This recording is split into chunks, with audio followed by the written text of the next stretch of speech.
In order to build something, in order to renovate or make new, in order for homes, towns, cities to grow, there is a need for tools.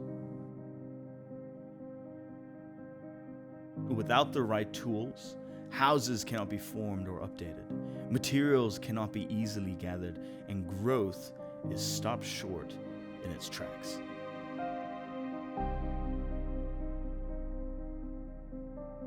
Have you ever wondered why you don't seem to be growing in your faith? Why does God feel far away? Why do I keep getting tripped up and brought down by the same things over and over again?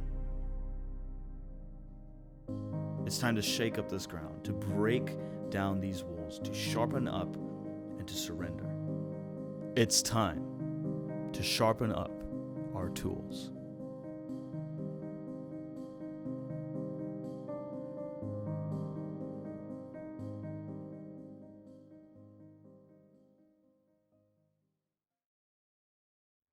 I want to ask the question, how are you?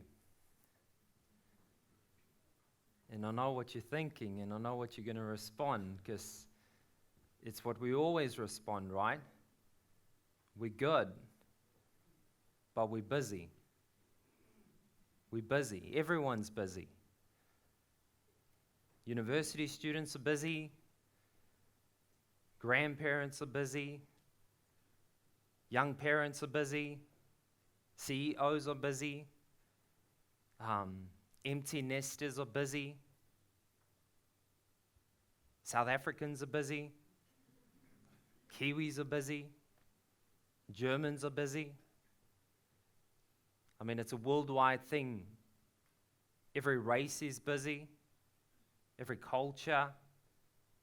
We're all busy, right?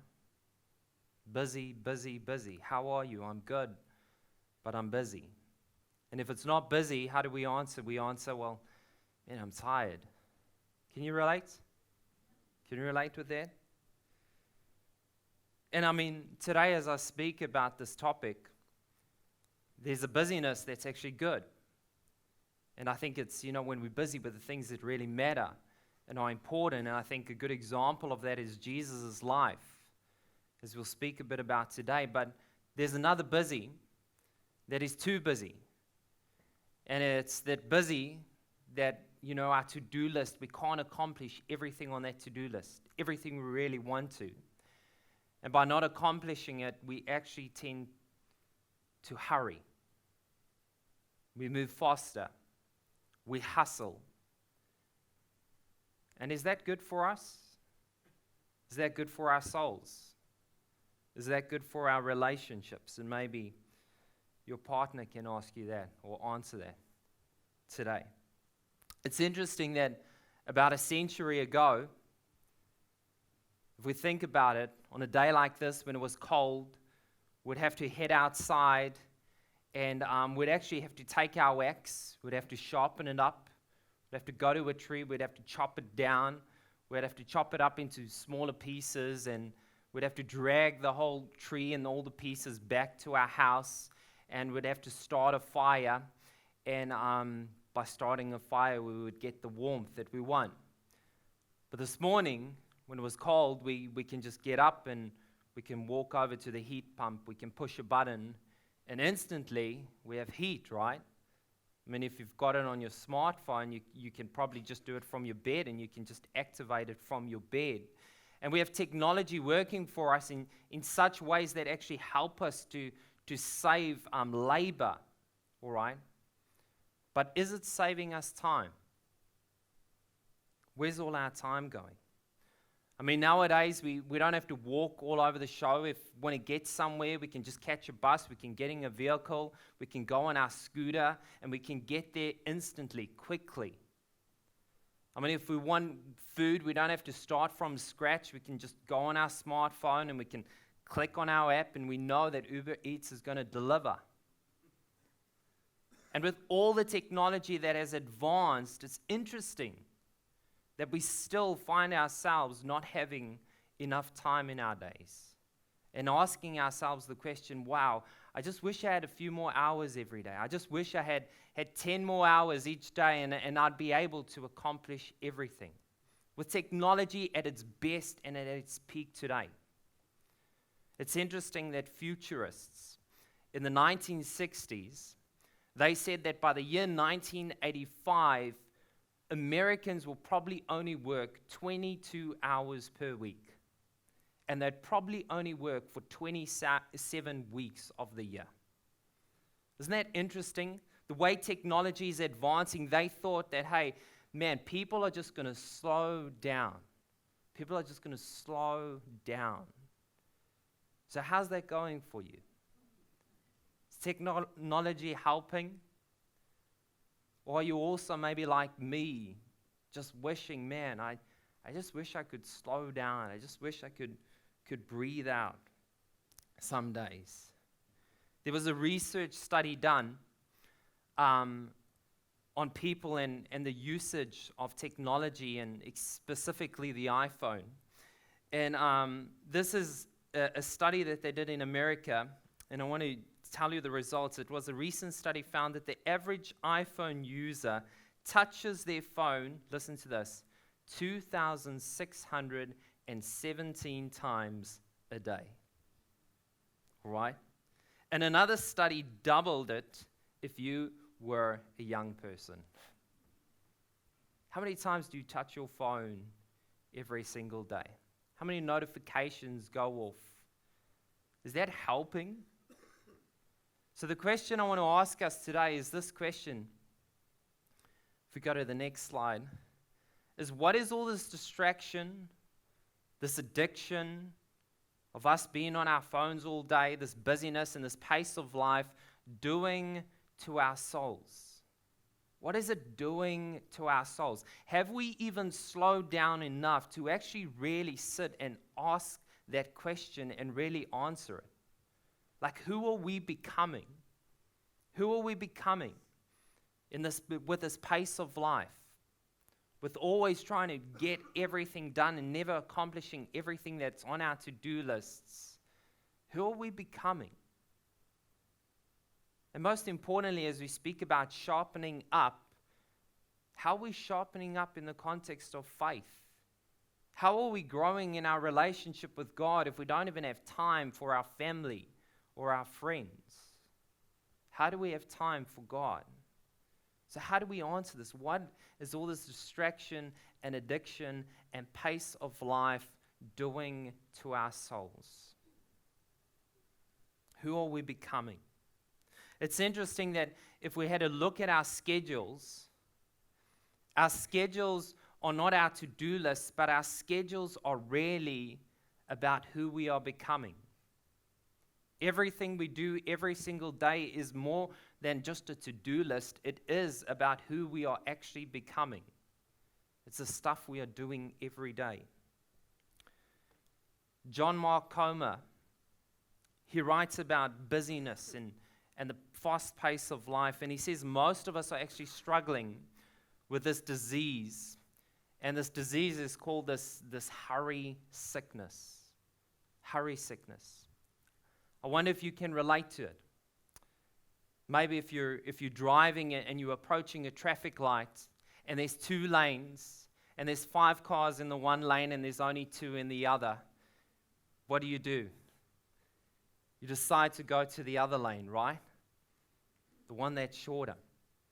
Maybe it's you're at Pack and Save and you know you've got all your groceries and you're going to the cashier and you look in which is the shortest line, right? I mean, come on, I'm calculating and I'm seeing, hey, how many groceries does that person have in their trolley, and also how fast is the cashier? You know, are they with it today? Otherwise, I'm going to go and I'm going to choose another aisle. Can you relate? Or maybe it's your multitasking, right? You're so good at that, but you forget one of the things that you're actually doing, and you just sit and you think to yourself, like, what was I doing again? Can you relate with that? John Mark Comer, he says that maybe we're struggling with this hurry sickness, and he gives he gives some symptoms that I want to share with you. And what I want to do is he gives 10 symptoms, all right? And I want you to maybe tick them or put a cross next to them if that's you. This is the first one. He says, hurry sickness symptoms. The one is irritability, all right? Do you get irritable just really easily over some simple things? Maybe the best person to ask is probably your work colleagues or maybe your spouse or your partner. You can see some people nudging their partner.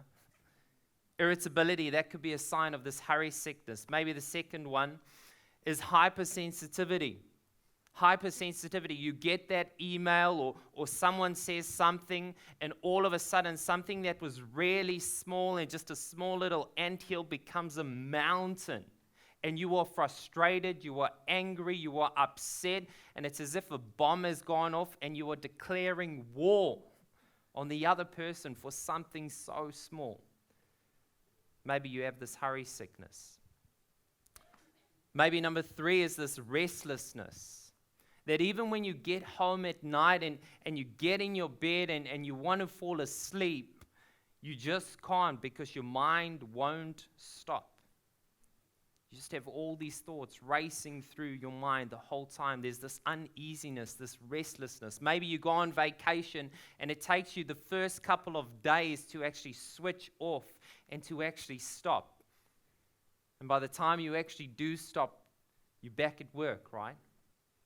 Maybe you're suffering from this hurry sickness. Maybe it's workaholism. That you just keep on going on and on and on. The notifications come up all the time. The emails are there. And if you're like me, I hate having a red notification on any of my applications. So I want to always just deal with it. All right? Or maybe it's this emotional numbness.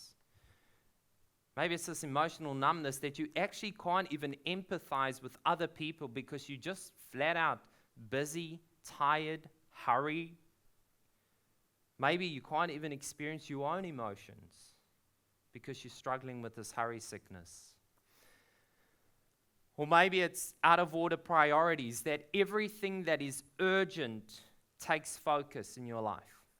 Everything that is urgent and the important things that are really life-giving and you need to actually do are always sidelined. It's the urgent things all the time that take first place. Your priorities are out of order. Maybe number 7 is this lack of care for your body.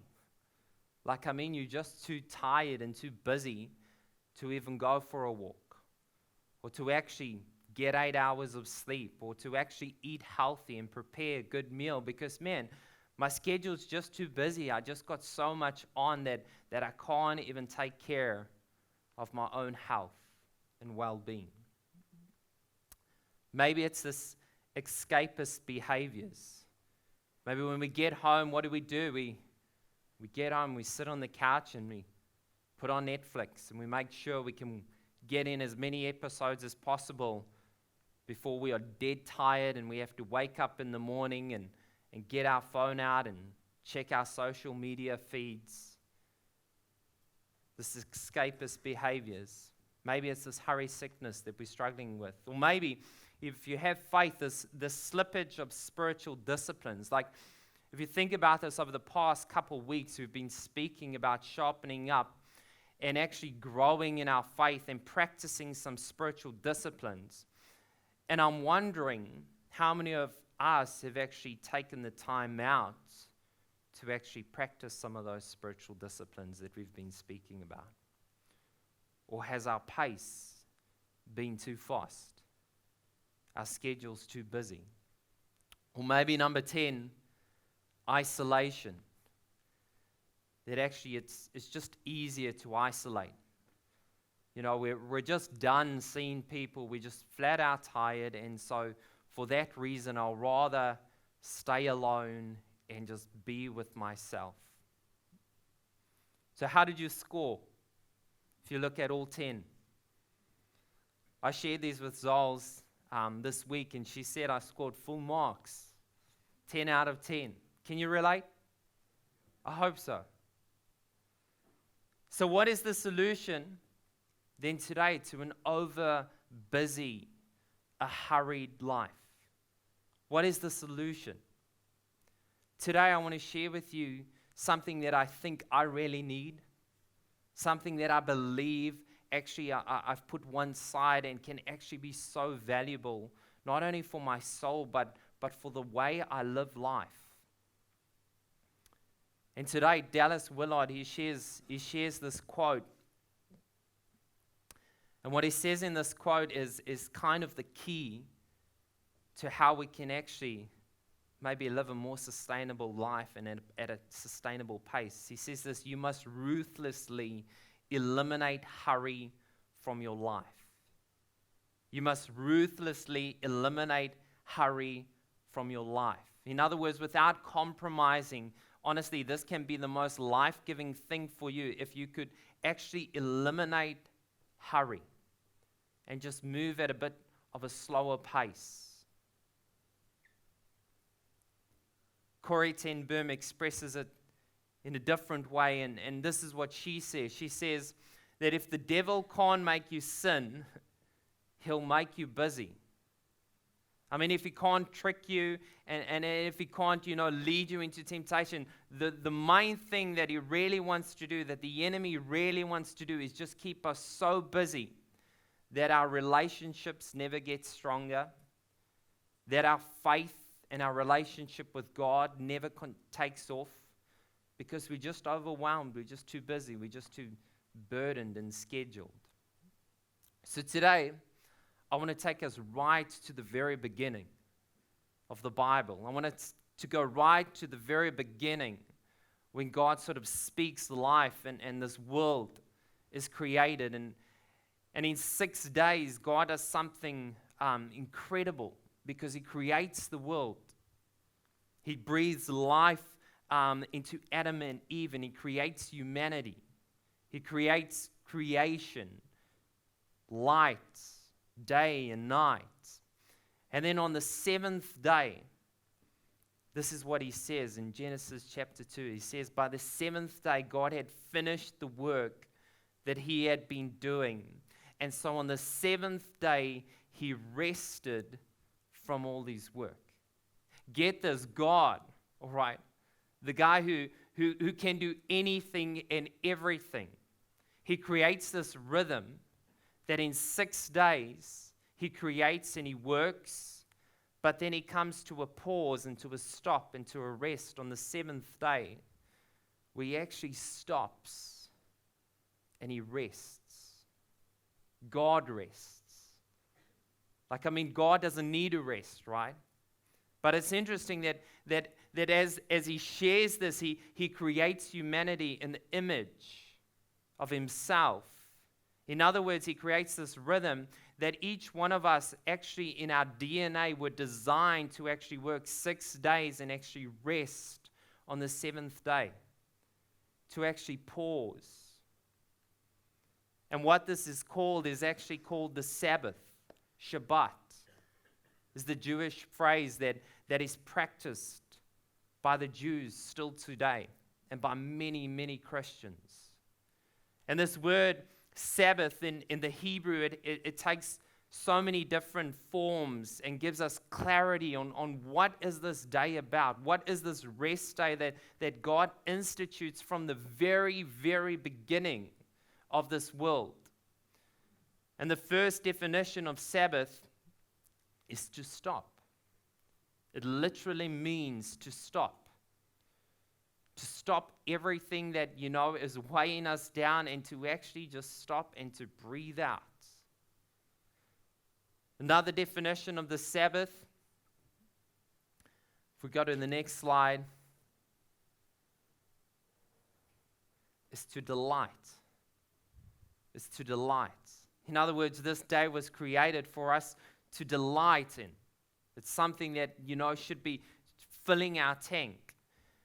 And then if we go one back, we skipped one. It's to rest. The Sabbath is to rest. And then another definition of the Sabbath, the last one, is to worship.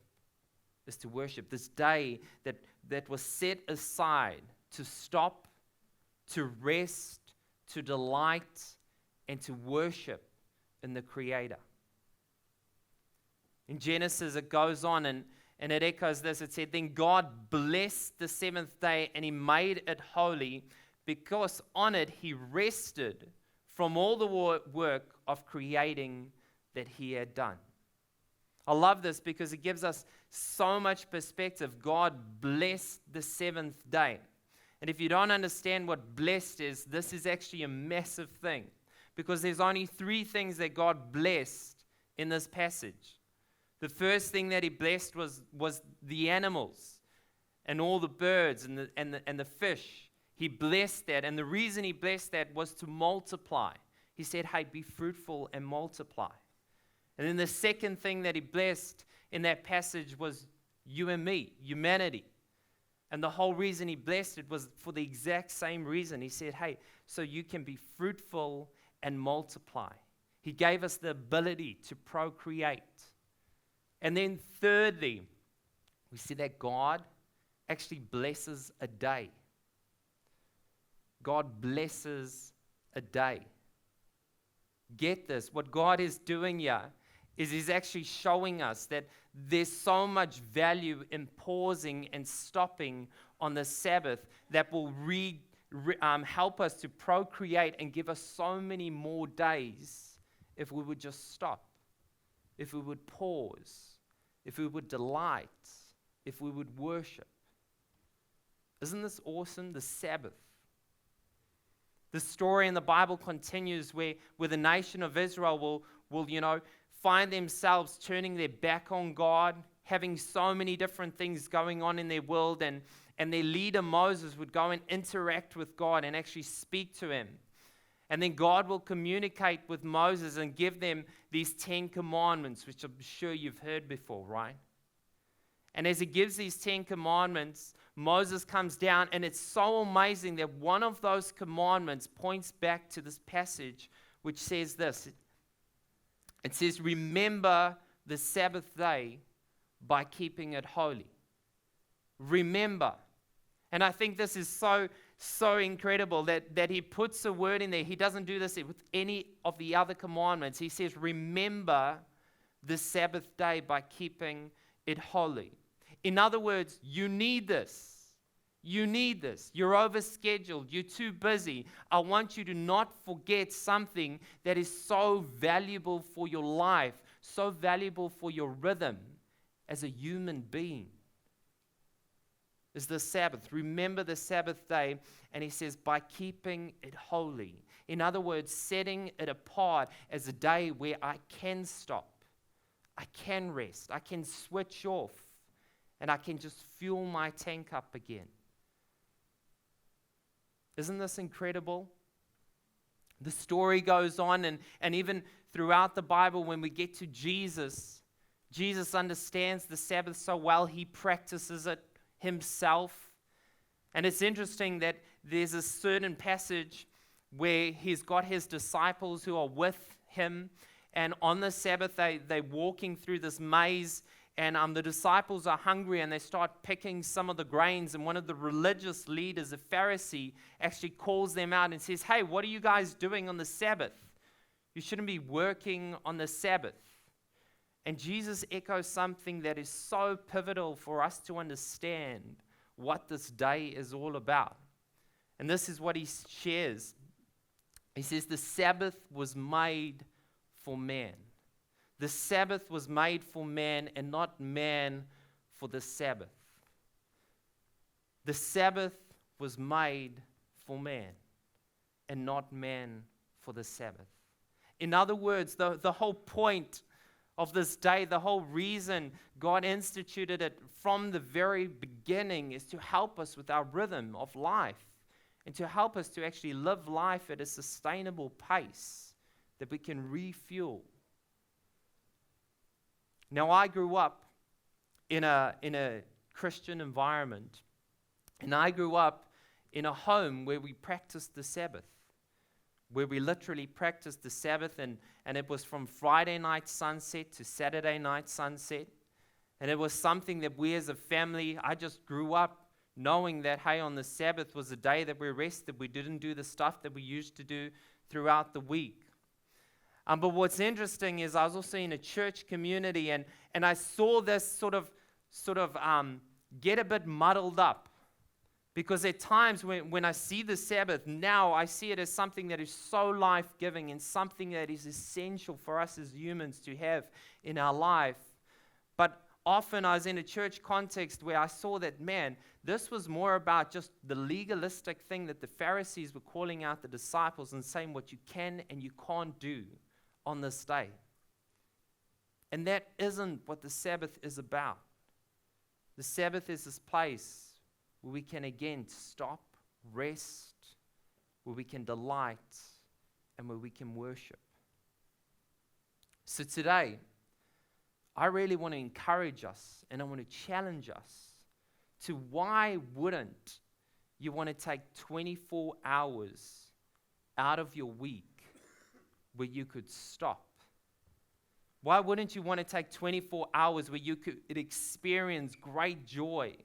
Why wouldn't you want to take 24 hours where you can actually just switch off maybe the phone, the notifications, the work, and just say, hey, today I'm just going to refuel with my family, my friends, my faith. So today, I want to invite you to actually take your phone out. Don't worry, we're not going to break it or anything. I want you to write some questions down.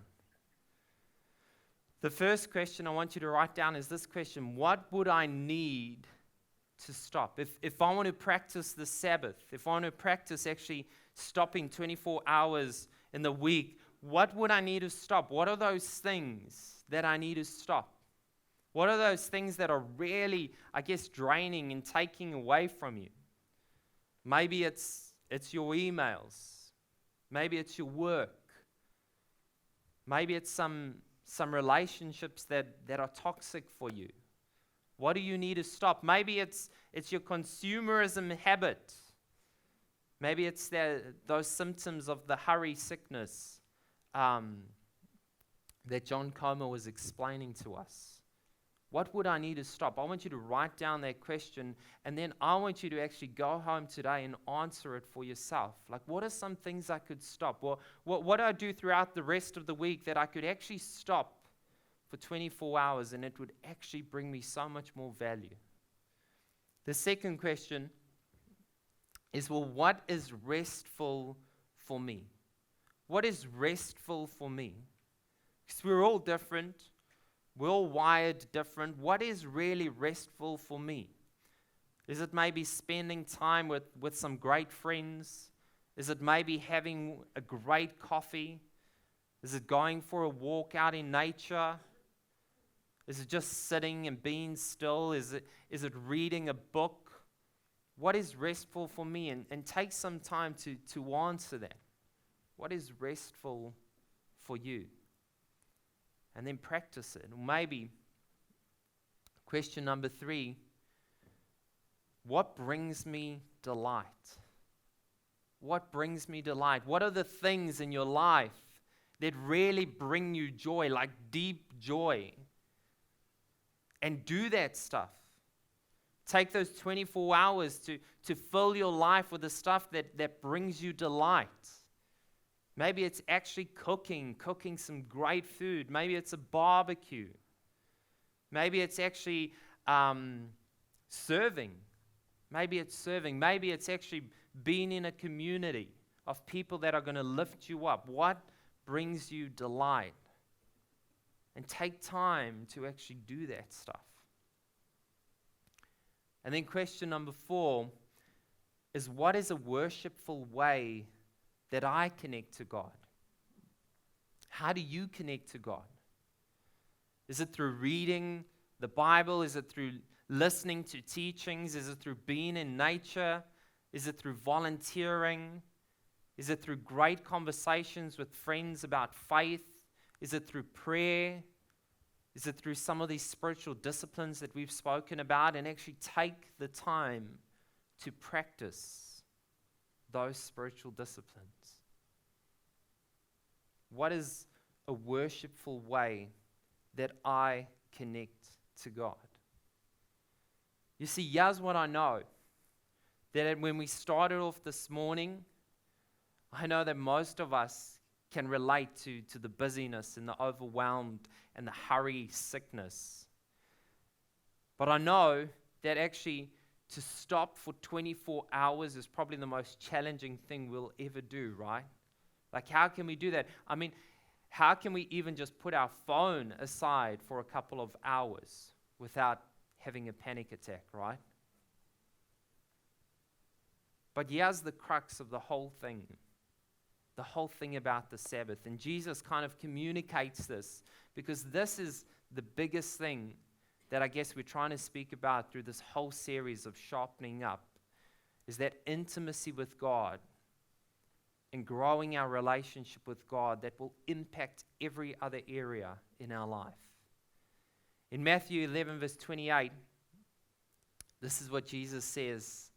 He says, "Come to me, all you who are weary and burdened, and I will give you" what? Rest. I'm talking, this is the real rest. This is soul rest. This is rest that will refresh your soul, will give you sustainable pace to go on for the next couple days. He says, "Come to me, all you who are weary and burdened." And I can guarantee you, in a room this size with so many people, there are some of us that have so many burdens on our shoulders. And why wouldn't we want to take a break and say, hey, actually today, I'm going to worship. I'm going to delight in who God is. And I'm going to come to Him, and I'm just going to stop. I'm just going to stop the stress. I'm going to push pause, and I'm going to rest. He goes on, and Jesus says then, "Take my yoke upon you and learn from me, for I am gentle and humble in heart, and you will find rest for your souls." Take my yoke. And as a rabbi, who Jesus was, his yoke was kind of his teachings. It was his lifestyle. It was the way he was living. It was what he would echo out, not only by his words, but by the way he actually lived his life. He would say, hey, follow me. And sometimes we also see this yoke as cattle or oxen sort of having this yoke around their neck that they are carrying and dragging along. And Jesus is actually saying, hey, take my yoke. My yoke is light. This lifestyle, this rhythm, this pace that I've actually set for humanity is actually so life-giving, can be so life-giving. I can guarantee you, if we had to go out and ask anyone, we'd say, hey, would you like 24 hours in your week where you could just do what you really wanted to do and just enjoy the day? Everyone would put up their hand, right? That's what this day is. And then he ends like this. He says, "For my yoke is easy and my burden is light." My yoke is easy and my burden is light. And Eugene Peterson, he phrases it a bit differently, but I love how he phrases it. And I want to just end with this today, because he ends it in a different way. So if we go to the next slide. He says, "Are you tired? Are you worn out? Are you even burnt out on religion?" And I wanted to actually just stop today, and I wanted to say, because if you've been around Gracegate for a while, you know this church is fast-paced. There's heaps happening almost every single day of the week here. And I mean, the only way it happens is from all of us, right? We give our time, we serve, we create, we do whatever we possibly can to create these awesome environments. But, I know that can also lead us to a place of burnout, to a place where actually everything we do just becomes burdensome. And everything we do actually, it's that hurry sickness, and we have all those symptoms which are not actually helping us move forward and actually helping with our relationships and who we are becoming.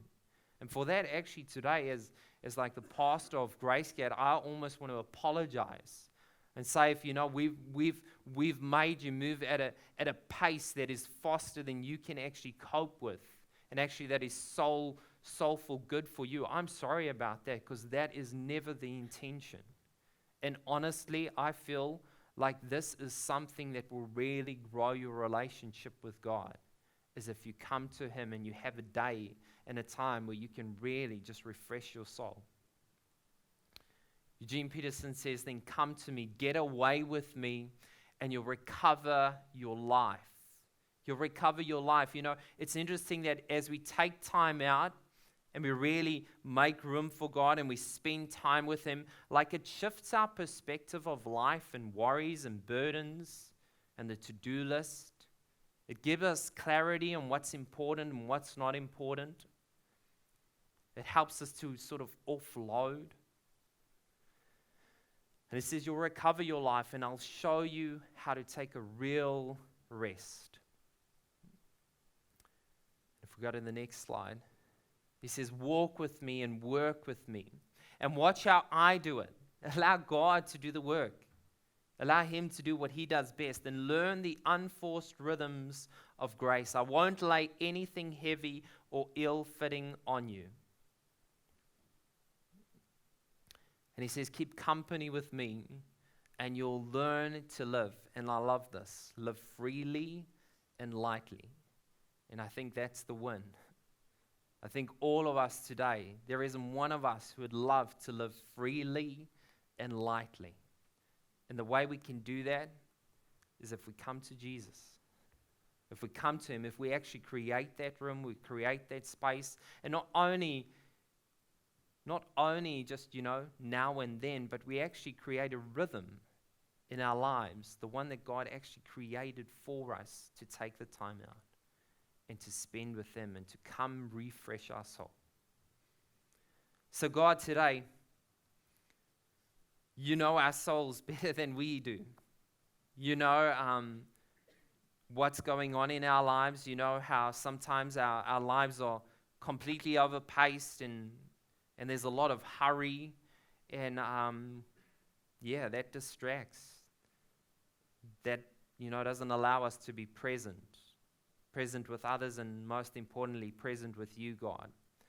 And the way we kind of escape and we do all other stuff that kind of just numbs who we are and isn't the me that I really want to be, God. I pray that you can just come and transform us. Help us to create a space for you, a weekly rhythm, a day where we can just take time out and we can say, hey, I'm not doing any life admin today. I'm not doing any chores. No, I just want to actually stop. I just want to rest. I want to refresh my soul. I want to be around people who are life-giving. I want to do stuff that's fun and that brings joy, and I just want to worship you, God. So I pray that you can help us to practice this and actually make it a habit, make it a spiritual discipline, make it something that will really sharpen us up weekly. And God, so wherever we're too overscheduled, I also pray that you'll give us the courage to say no, because that's not easy. And we need wisdom for that, God. We need you guiding us. So today we want to come to you and we just want to say, hey, God, we're going to try and do this. We're going to try and create room for you to do what you want to do in our lives. Thank you for being a gracious God. Thank you for being a God who walks with us. Thank you for being a God who teaches us these unforced rhythms of grace. We're so grateful for that. You know what's best for us, God, and today we're asking you to help us with that. Every step of our day. In Jesus' name we pray this.